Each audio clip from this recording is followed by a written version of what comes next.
Nous allons voir maintenant un nouveau tutoriel sur EBP Points de Vente 2018 sur tout ce qui va concerner les échéanciers clients et les lettres de relance. Alors, un premier rappel par rapport donc au paramétrage au niveau des informations société, puisque dans les informations société, nous avons vraiment une option relance.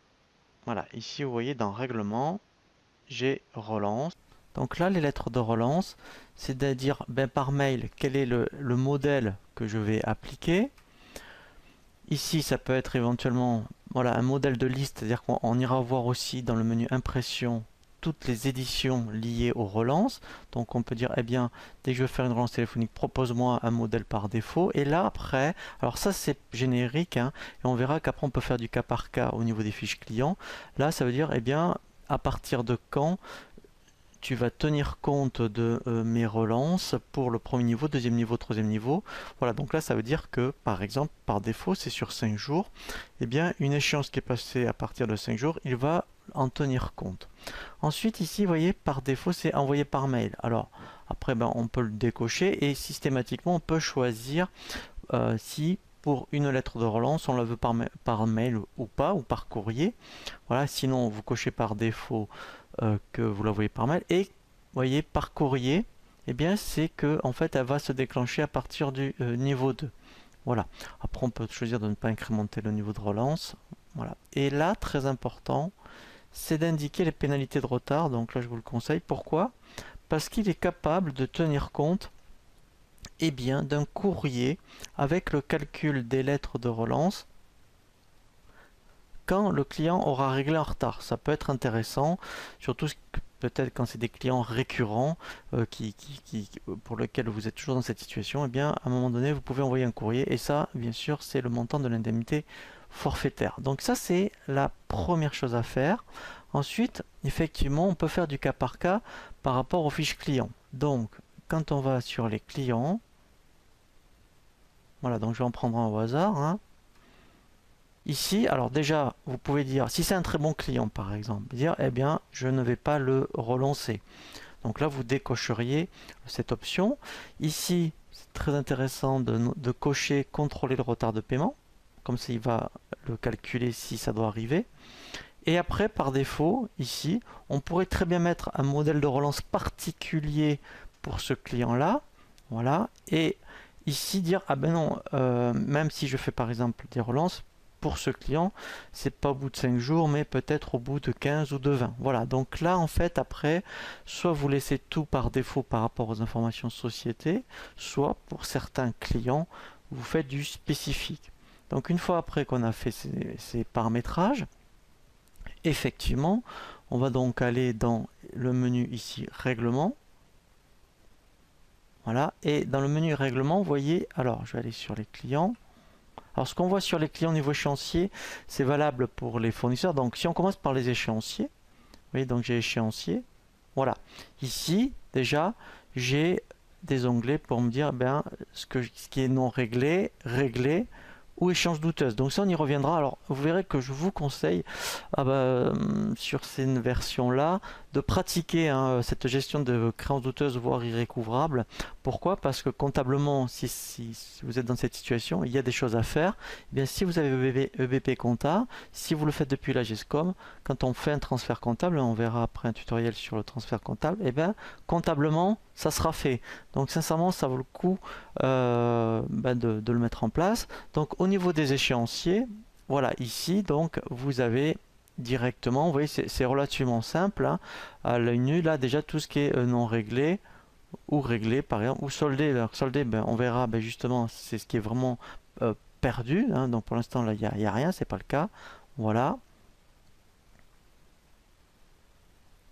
Donc après, juste pour les fournisseurs, vous avez la même chose, hein. Je parle bien des échéanciers, hein, voilà, donc là c'est le même principe, voilà. Et alors toujours pour rester au niveau des échéanciers, donc si je reviens donc par rapport au client, vous voyez, donc j'ai le menu impression, voilà. Et là dans le menu impression, alors pour l'instant je ne parle que des échéanciers, on verra les relances tout à l'heure. Voilà, ici, voilà, j'en ai donc quelques-unes par défaut. Donc là par exemple, alors il faut double-cliquer sur le document et je vais avoir une proposition d'aperçu, vous allez voir, voilà. Et là, donc là vous voyez, si je dis, ah ben tiens, moi je veux connaître que voilà les noms réglés, voilà, voilà. Et là, donc là il va me donner un listing, vous voyez, donc des clients non soldés. Donc ça c'est la première chose. Après, effectivement, l'intérêt c'est de gérer effectivement les lettres de relance et de gérer aussi éventuellement tout ce qui est douteux, voire irrécouvrable. Donc si je reviens dans règlement, voilà. Donc on a vu ici dans client échéancier, voilà. Donc alors règlement, on l'a vu par rapport à un tutoriel sur tout ce qui est règlement client. Maintenant on va voir lettres de relance. Voilà. Donc au début c'est normal, c'est vide. Donc là, en fait, on va faire ajouter. Voilà, je ne sais pas quel est le client à partir du 11 septembre par exemple, ou qui est échu, voilà. Et bien là il suffit de faire appliquer les filtres, voilà, donc là pour l'instant j'en ai qu'un, mais j'en aurais 10, ça serait pareil. Et là, à partir de là, et bien effectivement, je peux, vous voyez, donc si je fais, alors, soit je fais ici, vous voyez, option pour la relance, envoyer par mail, voilà. Et donc là, alors envoyer par courrier, vous voyez, c'est niveau 2. Je pourrais très bien ne pas incrémenter le niveau de relance. Là, si je fais valider et envoyer, voilà, donc là, je fais un aperçu avant la validation. Voilà, donc ça, c'est... Voilà, donc là, si j'allais l'envoyer, vous voyez, donc ça, c'est le premier niveau. Voilà, voilà. Après, ici, vous voyez, même, je pourrais très bien modifier, vous voyez, le niveau de relance. Hein. Donc, voilà, donc... Et après, pareil, j'aurai le modèle correspondant. Voilà, je pourrais très bien dire, eh bien, ok, pour cette relance, envoie-la par mail, voilà. Eh bien, il me l'a gardé. Donc après, si au bout de la deuxième, troisième relance, malheureusement, effectivement, eh bien, je n'ai pas de retour du client, je peux éventuellement procéder à ce qu'on appelle des créances douteuses. Donc si je reviens après dans échéancier, donc si je reviens dans non réglé, en fait c'était celle-ci, hein. Bon, voilà, voilà, donc en fait je peux dire, eh bien, je peux la passer, vous voyez ici, en ce qu'on appelle en douteuse. Donc je vais le faire, comme ça ben, vous allez voir ce qui se passe. Donc, je fais oui.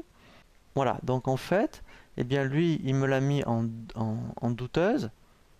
Voilà, donc après, vous voyez, il me l'a basculé ici en échéance douteuse. Donc en fait, le fait de basculer en échéance douteuse, en fait, c'est que comptablement, il fait une écriture particulière. Le fait en fait de la passer en douteuse, quand on va dans règlement, vous verrez donc c'était le client règlement IKEO. Donc si je fais ajouter, alors après on ira voir comptablement l'écriture qu'il a passée. Et bien dans IKEO, si je le sélectionne, vous allez voir. Voilà. En fait, vous voyez, pour cette facture-là, eh bien, vous voyez, il y a ce petit symbole, et ce petit symbole correspond en fait à une créance douteuse. Donc après, deux possibilités. Donc si malheureusement on va aller jusqu'au bout pour vous montrer, eh bien, ça devient un impayé parce que le client n'est plus solvable. Il faut absolument la passer en irrécouvrable. Donc dans échéancier, voilà, je resélectionne donc la facture et ici en fait, vous voyez, vous avez l'option passer en irrécouvrable. C'est ce que je vais faire. Voilà. Donc là, en irrécouvrable, après on ira voir ce que c'est comptablement, ça veut dire qu'en fait, le client ne peut absolument pas payer.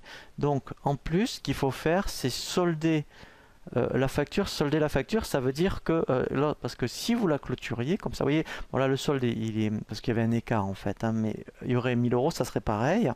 Si vous ne faites pas l'option solder, même si vous l'avez basculé en irrécouvrable, ça veut dire que vous êtes sûr absolument de ne pas être réglé, et bien malheureusement lui il va tout le temps vous la reporter cette facture. Donc il faut absolument que vous considériez que vous ne serez jamais réglé. Donc là, vous faites solder. Voilà. Voilà. Et là, en fait, vous voyez, dans les non réglés, elle n'y est plus. Et normalement, elle est, voilà. Vous voyez, elle est dans les soldés. Donc ça, en fait, hein, il faut absolument que vous le fassiez. Voilà, hein, ça c'est vraiment très important. Et après, c'est juste pour vous montrer quand même, si on faisait un transfert comptable, eh bien vous verrez que comptablement, il a tenu compte de ces deux situations. Donc ça c'est très intéressant puisque comptablement, ça vous fait quand même des écritures en moins à passer. Alors, on reviendra en détail hein, sur le transfert comptable, mais là c'est juste pour vous montrer. Donc là même, je vais aller dans le menu impression par rapport au transfert comptable. Voilà, vous voyez ici, j'ai liste des écritures. Voilà. Donc là, en fait, eh bien, ce que je vais faire, alors je vais tout laisser. Je vais prendre ici valider provisoire. Voilà. Et là, en fait, je vois bien que par rapport à une OD, alors je l'ai refait moi pour une facture parce que là, moi, on a un vrai montant. Et bien, en fait, là, je voyais, en fait, quand on a ce qu'on appelle une créance irrécouvrable, en fait, c'est un compte 654. Donc, en fait, il solde le client.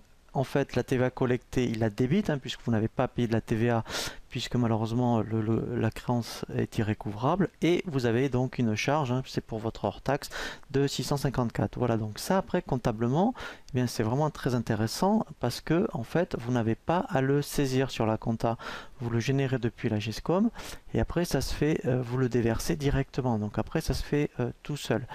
Voilà, hein, donc je pense que c'était quand même intéressant que vous voyez ce qu'on appelle les créances douteuses et créances irrécouvrables. Alors, et en plus, si je m'étais arrêté aux créances douteuses, j'aurais eu une autre écriture. Hein, c'est du 411 au 416.